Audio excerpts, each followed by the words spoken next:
Welcome to 2026 and the Edible Valley podcast. If this is your first time listening, this is where I explore food culture and the people who make our food. As we kick off the year, William's on his way back from England, bringing a few stories and plenty of adventures to share. Before we roll out new episodes and our predictions for 2026, we're going to revisit episode 248, Hot Food Trends for 2025, just to see how close we were.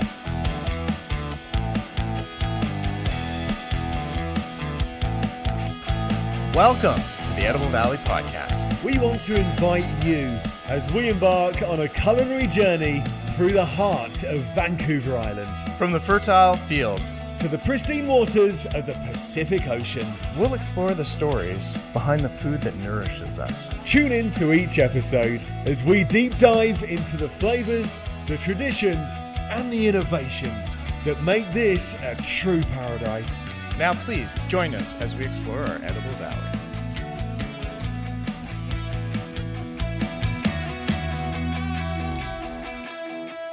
Hello, good day to you. This is the Edible Valley podcast. I'm William Stringer. And I'm Chef Jonathan Fraser. And we are here again to just get another podcast in before I head away. Yeah, and I want to thank the people that are hosting us today, the kind people at not 98.9 Jet FM, the Comox Valley's best rock. It's the Fraser family. Yeah, well, it's a bit the snow that we were talking about when we had that excellent interview with Chef Taylor. Yeah. And we had all the great times there. We were talking about getting cold and the weather. Well, now it's hit us, and now we're out there in the snow. And what is it? 3rd of February. We've had not any big snow event. It's kind of been snowing little, but for a long period of time, and it's due to go on for a few more days. So it's actually all right out there. It's perfectly fine. There's about 1.5 inches, 2 inches of snow, and it's been plowed, but it's not coming down hard. That's probably our winter. you know what? This is what we do out in BC. We do this for the rest of Canada. We have this one day of horrible, really light snow, and then we completely fall apart. Yeah. It's so true. Now, it's very powdery, though. Oh yeah. Is that normal? I mean, is that just because it's fresh? I think it's really cold out there. Well, I mean, for us, it is cold. It's -3, -4. 4, which is cold for us, and usually our snow is sitting around that -1 to -2. So it goes all slushy. Bigger flakes and it's lovely. Now I want to tell you a little bit about made a dinner that would make you proud. So can I tell you what I did? Let's hear about this. Well, it was cod, and I got it because it was cheap. Cheap cod. So chopped it into fillets. I got a frying pan, put a bunch of butter in there. Oh no, actually I chopped it into fillets, chucked them into a pan, lemon juice, salt, pepper, swish it around, butter in a pan, chucked all that into a pan. So they all cooked, looking absolutely lovely. Loads of butter in there, cooking it all up. Yeah. Amazing. You got me on. You had me at butter. Wait for them, 145 degrees. Took them out, put them to one side. A ton more butter into the pan, scrape, and then a bunch of was it dill? No, it wasn't dill. It was chives or something. It was something that goes really well with fish. A nice herb of some sort. I'm the worst ingredient guy in the world. Was it tarragon? Was it? It might have been. Would it have like a licoricey flavor to it, or was it? No. Was it more? It's green. Green. Okay. Well, and that it was freeze it down. dried, and it was round. Anyway. It sounds like chives, but it wasn't chives. Well, let's go. Anyway, chucked that into the pan, melted a bunch more butter, bunch more lemon juice, whatever it was, tarragon or something. Chucked all that in, swished it around, swish, and then I poured it over the fish. Oh, I missed a bit. So, in the beginning bit, chopped up the fish, lemon, salt, pepper, dipped it in flour that had in it paprika, onion powder, garlic powder, the whole shabab, cornstarch, all in there. Then I chucked that on the frying pan. It was the crunchiest, tastiest fish. That sounds delicious. Yeah, yes. It was. Is that a legit recipe? I think you're onto something there, like dredging your snapper, frying it in a nice pan, and then taking the drippings up there. I could see that being very delicious, actually. Good. Thank you, TikTok. And you got lots of flavors. So, Oh, there were so many flavors. Yeah. I'm just sat there. Eva actually said it's a bit like, can I say this? A bit like sitting with the sound of a porno in the next room, because I'm sat there like, because it's just the tastes Right. There's just so many tastes. It is so nice. So anyway, she's like, can you just tell me it's nice and leave Okay. it at that? Yeah. See, the joys of doing it in my house is I can hear my wife laughing at you in the back corner. So, oh, good times. I love a good snow day. Yeah. Anyway, now we're doing this actually at a different time because you're off to the States, to the great state of Louisiana. Yeah. To day after tomorrow, Thursday. So we got a couple days. So yeah. We're going to be heading down to New Orleans and soaking up the warm air down there. Is it warm though? It is. It's up in the 20s down there. So it's actually sounding pretty nice down there. What city are you going to? We are in New Orleans. So we are down there.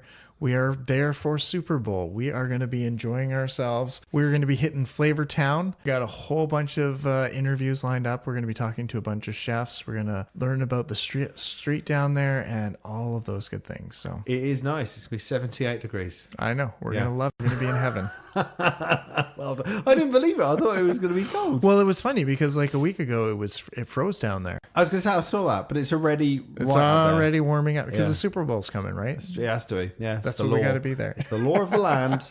Okay, a little bit later, we're going to be talking about the importance of eating local, specifically because of the potential for tariffs, 25% tariffs coming from the United States into Canada. Now, we are an apolitical show. We're not interested in talking about politics in the slightest, but that reality is driving us to eating local, buying more local things. So we're going to be talking about that a little later. But well, here I wanted to talk out because it's that time of year that we can talk a little bit about food trends for 2025. Okay. And I think when you're talking about tariffs, that could be one thing that really affects food trends for 2025. Yeah. Right? Just the fact of having prices raise up an extra 25%. If that happens, it may not happen. But let's just say if it does, that's going to affect how we eat and what foods we're going after. Yeah. So anyways, I've been doing a little bit of research. I've been sort of going online as I do every year. And as we usually do a podcast every year about the food trends. And sometimes I think we're pretty close, but other times, who knows? We just throw out some ingredients and we see what hits.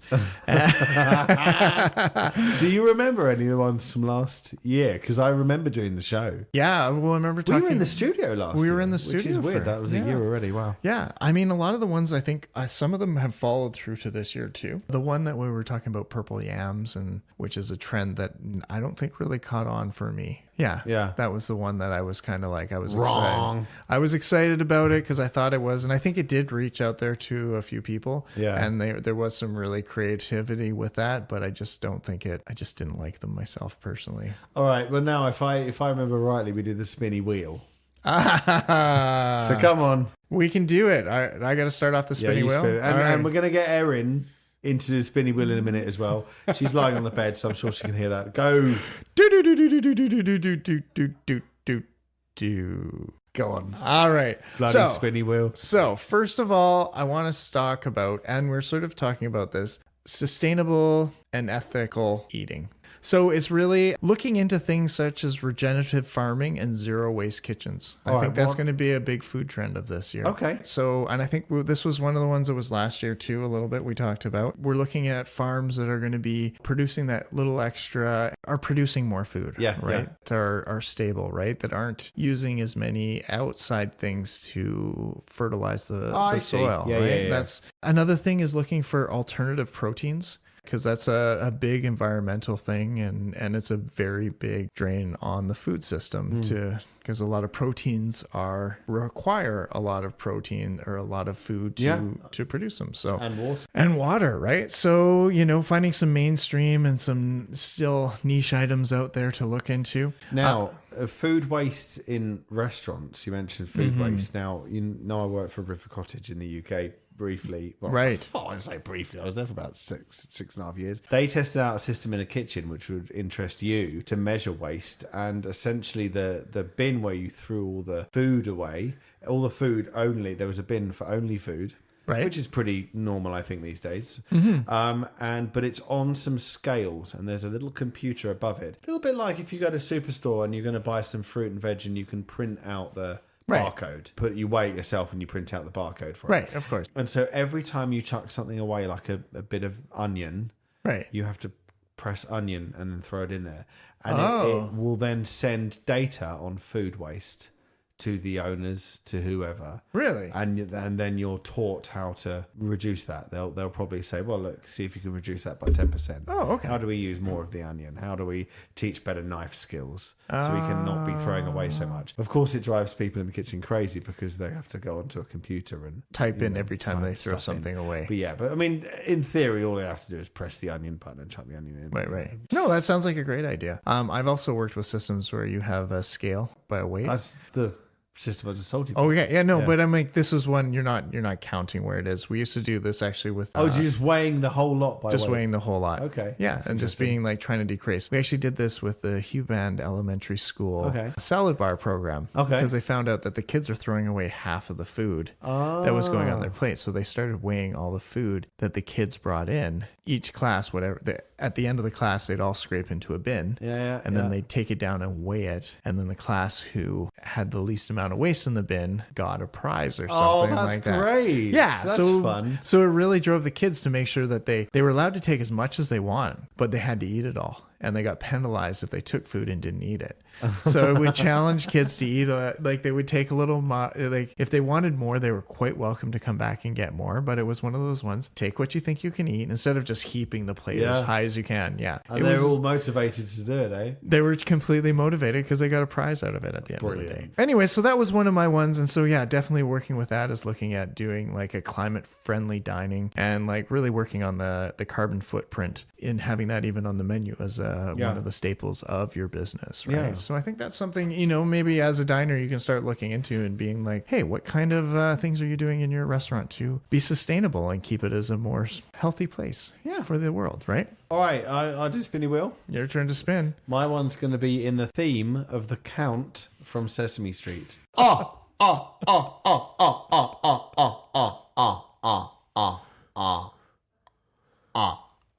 Sorry, it sped up and then slowed. I was going the wrong way. I was actually just doing an impression of the Count. Then I realised where I was. Anyway, where did it land? On ingredients and flavor innovations. Nice. All right, so this is the one where I was sort of looking at seaweeds and algae-based foods, and those are some superfoods that how we can infuse those into. I think seaweed was in last year's. I know seaweed was in, but I think this is... Now it's algae. I'm trying to get a little bit of everything going here, right? I'm looking at seaweed from my own personal point of view for cooking is actually using it to increase umami flavors in a lot of foods. So using dried kelp and such, like ground dried kelp into sauces to sort of bring out those other flavors, to enhance the flavors in the dish. That's kind of where I've been looking at it from. Another one I want to say is like some different spice blends coming from like Western Africa, Middle Eastern spices, and like Filipino spices flavorings. Like I think those are sort of a good future of sort of flavors that are coming out there. And then of course for ingredients is looking for gut health and brain boosting, longevity focused eating, like foods that can yourself longevity. The food longevity. Well, I'm thinking more for yourself, for longevity, for yourself, to help your own function, to keep you fuller for longer periods, and just a sort of roll along those lines. So those are something I've been looking at. Yeah, like gut health and shit. Yeah, exactly. That's one way of saying it. I was trying to say that and just think, I wonder if he'll notice. We're trying to make this a cooler, more hip. Yeah, just being podcast. Well played there. Oh, it's my turn for a spinning wheel, is it now? We'll get Aaron in a minute. You do it, yeah. Oh, listen to this one, actually. I found this as part of the program I have. Ready? Yeah. Oh, yeah. It's an electronic spinny wheel. We have an electronic spinny wheel now.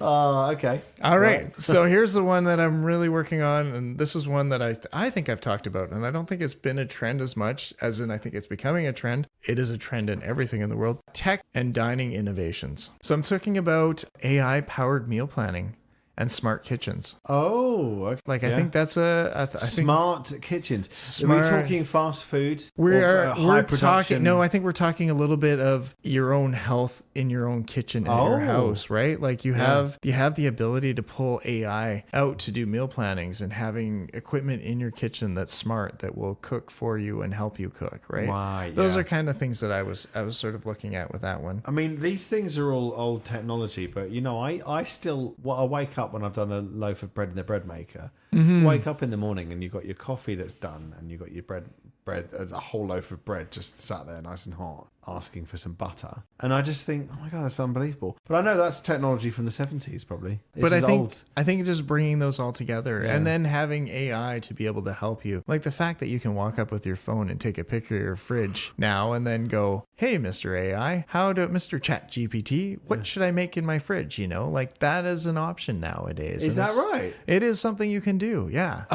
It's like this is the world we live in now, right? I'll tell you what, while we're on that subject, actually, so I have a bit of an addiction to crisps and chocolate, and I said I'm not going to have any crisps or chocolate this year, and it is 10th of February or 5th of February, and I haven't had any at all. Oh, congratulations. And nor have I been tempted. So long may that go on. But when I was trying to fight this addiction, and I'm going to call it addiction lightly, I know it's not what people would traditionally, but you know, I do struggle to not eat it. I'd go to ChatGPT, I'd take a picture of, I don't know, anything, bag of crisps, and I'd say, convince me in 1 minute why not to eat this. And then I say, I'll go around the store, do the rest of my shopping. If I still want to after I've listened to it, then I do. And it tells me all the awful stuff in that. AI. See, that's brilliant. Yeah. So anyways, another one for tech and dining innovation, automated restaurants, robotic. And so you're starting to see these, robotic cooking utensils, like there's a lot of places that'll make coffee now for you or make a cupcake, or there's a whole Really? The whole lot? The whole lot of it. We had a cake when I was in Las Vegas last year for Super Bowl,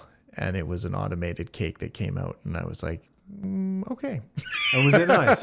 It was okay. Yeah. Maybe not there. But there is a lot of automation going into restaurants now, especially with reservation systems and definitely ways of booking and ordering your food, whether you can go onto an app and pre-order before you even get to a restaurant. So when you show up there, it's all ready for you. So there's a lot of those innovations happening in the world of food. So it's quite interesting. I find it's kind of a cool thing to see that happening now, right? Like I always have a thing that I believe one day there'll be that. I mean, how many restaurants you can come in, you can just tap on a screen right at your table. Oh, that's amazing. Now I went to, I've been using the Tim Hortons app. Okay. And I will say I wrote to customer service and they resolved this and it's been sorted. And the Tim Hortons nearest to us is on their game. However, I ordered on the app and it said, you don't go to the counter, just go and pick up the food. And I watched the young lady, she went and made the sandwich. It's a great sandwich. And then she just kind of put it under what should be a hot plate, but isn't a hot plate for some reason. There it sat for about 3 or 4 minutes. And I remember, and I was stood there and I was like, I don't really want to bother anyone, but there was no system. And that's what I told the customer service. I said, there is no system.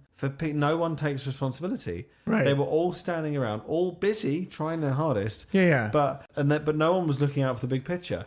So there's a sandwich there getting cold, but hey, it's not my sandwich. I mean, but it was my sandwich anyway. Yeah. So the technology things are great, but you still need the systems. You still unless they can physically bring it to me, and if they can, well, God love them, love it. All right, you ready to spin the wheel again? I'm gonna get Erin for this one. Yeah, come on, Aaron. Oh, you gonna go on your own microphone? Sure. We've got her actually out from her bed to do this. Look at this technology. I'll admit I was giggling in the other room. Right, here's a spinny wheel. There you go. You used the good spinny wheel. I did. You have to create your own I spinning can't wheel. improvise like this. You have to. This is too much pressure. I just did the count. Can I do a drum roll? No. Oh, you guys are killing me. Who drum rolls a spinny wheel? It's not how a spinning wheel works ever. No.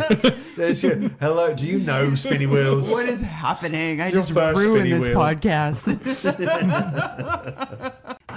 Okay, you got to reach up high. All right. Grab it on the top. Okay. And then as you pull it in. It's like a door. It's like a door. Have you seen the Wheel of Fortune? Have you seen the Wheel of Fortune? Yeah, that was a good one though. I can't Don't do you those. tape it off after about 2 seconds? John, do a spinning I was wheel. hoping to get the good spinny wheel, the one you blew the budget on.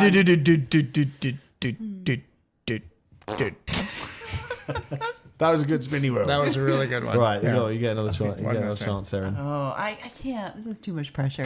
You can't come over here, sit down, and then say you Okay, can't. can I say, for the record, that I was going to use the new and improved spinny wheel? Which is where? The one That was the you electric used. one that I used already. Oh, go on, spin that one. That then, was go on. my Do you want me to favorite. spin that again Spin, first? that. Yes. Spin the electric one. This is so difficult. Here we go. All right.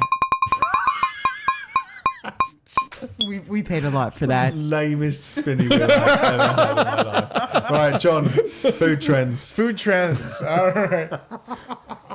Well, I don't know if this works for anyone at the table right now, but we're talking about beverage. And I want to start off with talking about non-alcoholic cocktails, which was on last year with the mocktails, and low ABV drinks, right? Right, So low yeah. alcohol content drinks as sort of new, I wouldn't say, I think it's a trend for this year. I think it's a continuing trend from last year, and that people are going to get really into having these style drinks and being more excited about having something that they can pair with their food at the table that's not going to, that they can drive home afterwards. Let's say that in the strictest of words, to be responsible, right? So you can actually enjoy something with everyone else, and that you don't need alcohol to be. Yeah, I mean, I'd be amazed. Is alcohol? What is happening to that statistically? Is it growing in Canada and the States? Is it? Well, it's always reducing? interesting because every January. Oh, are you part of the podcast now? Apparently, I am.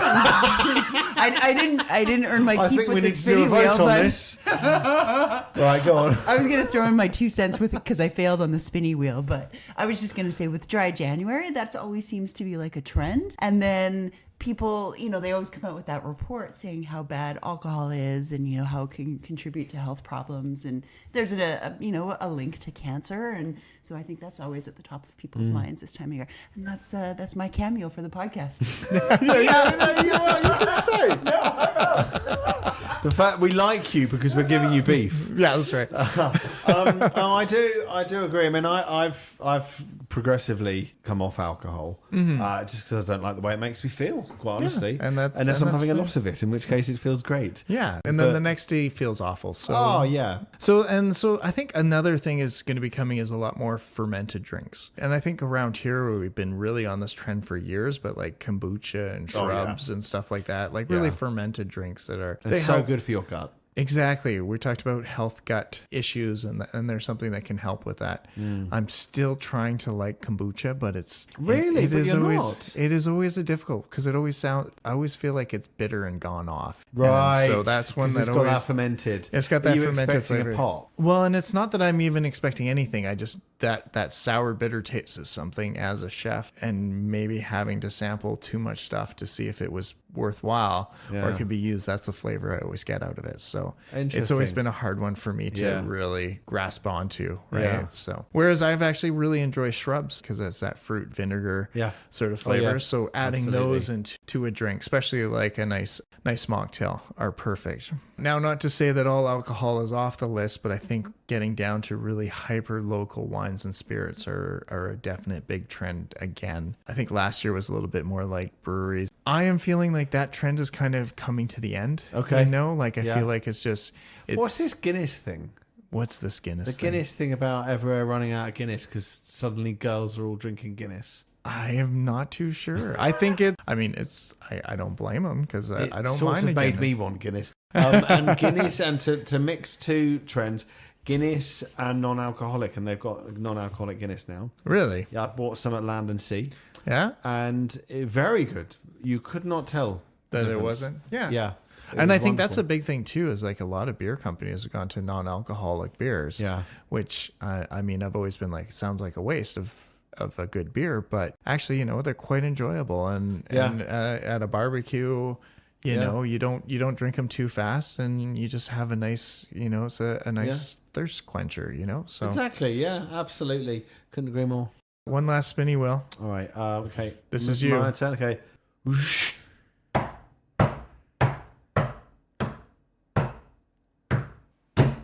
There you are. That's a take on a spinny wheel. Right. we weren't going to look into the future of dining and food culture with this one. So I want to think about how we're going to go back to communal dining and experience-driven meals. I think those are going to come back. We went through COVID where we couldn't touch each other. We couldn't sit at the same table. We couldn't have by the way, same... they're not talking about me and John specifically. Just as a society. As a society, we haven't been able to do this. We were in the same bubble. Got a table between us.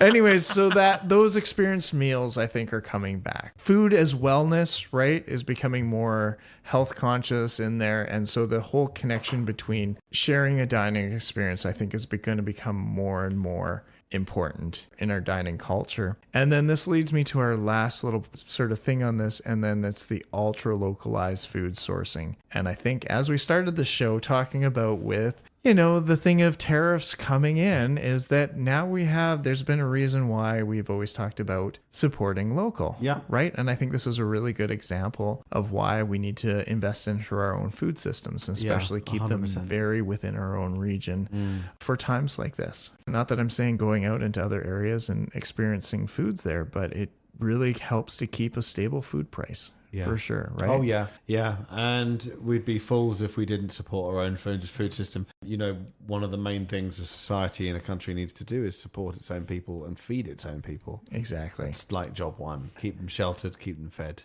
Exactly. You know, so absolutely. And that's one thing that I've noticed, and I'm bringing it up now because of tariffs and stuff like that. And we keep talking about that. But it's also something I've learned over the years is with food trending, is that when we're buying our food, our long-based source foods, so we're shopping from Mexico and California and Florida and the southern regions, and we're bringing up all this food, if there's ever an issue, prices skyrocket. Prices dive, right? Whereas if you can keep this own stuff growing in your own area and you can keep a stable price, you may be paying a little bit more for it right now or in the peak season, but then in the off season, it's going to balance out. Yeah. And then, of course, you've got preservation methods. You've got freezing. We are in the Great White North, after all. You leave it out on the patio? Leave it on the patio. You can pickle it. You can put it in a jar. Jams. I mean, there's lots of ways of preserving things to keep them going. And I, for one, I'm looking forward to having a lovely, delicious, huge Mexican avocado. Sorry, I left a lot of room for... I was like, where are you going with this? Yeah, and I mean, and that's the thing, it's like 10 o'clock, I'm getting tired.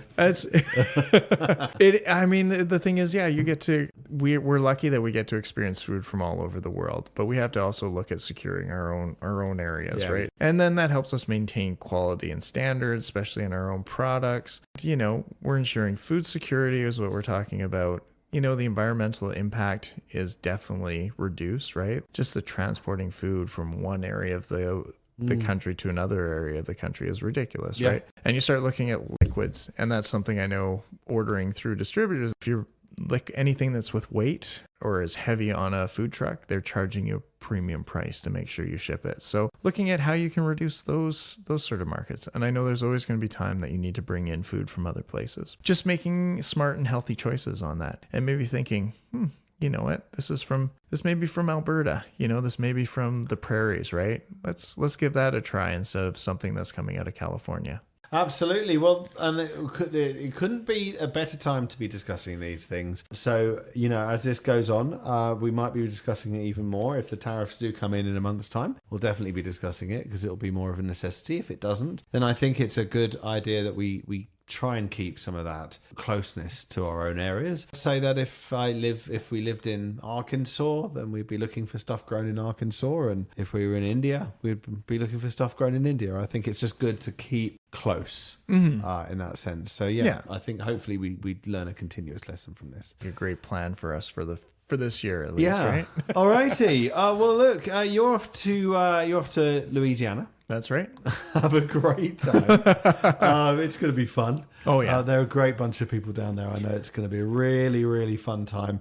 And, of course, it's Super Bowl, so you're just going to be partying and eating and getting to talk to all the people down there. So we're super excited. We're going to have a couple of podcasts while we're down there. We've lined up with a couple chefs from down there that may have some connection with some football players. Yeah. Some people that know the hint. local lore and what happens down on Bourbon Street. You know, all those fun things are coming forward on the next couple weeks for us. And so we'll be releasing those as part of the Edible Valley for the next little bit. But then you and me also have a bunch of other interviews lined up over the next month or so with a bunch of other people. So I'm looking forward to firing from all cylinders. I'm looking forward to being in the studio at Jet FM and really connecting with the community. So me too. All right, so that's it from the Edible Valley podcast on the 3rd of February, on a very snowy 3rd of February 2025. I'd like to say thank you to the wonderful people at 98.9 Jet FM, the Comox Valley's best rock, who usually we are using their studio. So thank you as ever for your hospitality, and have a safe and wonderful trip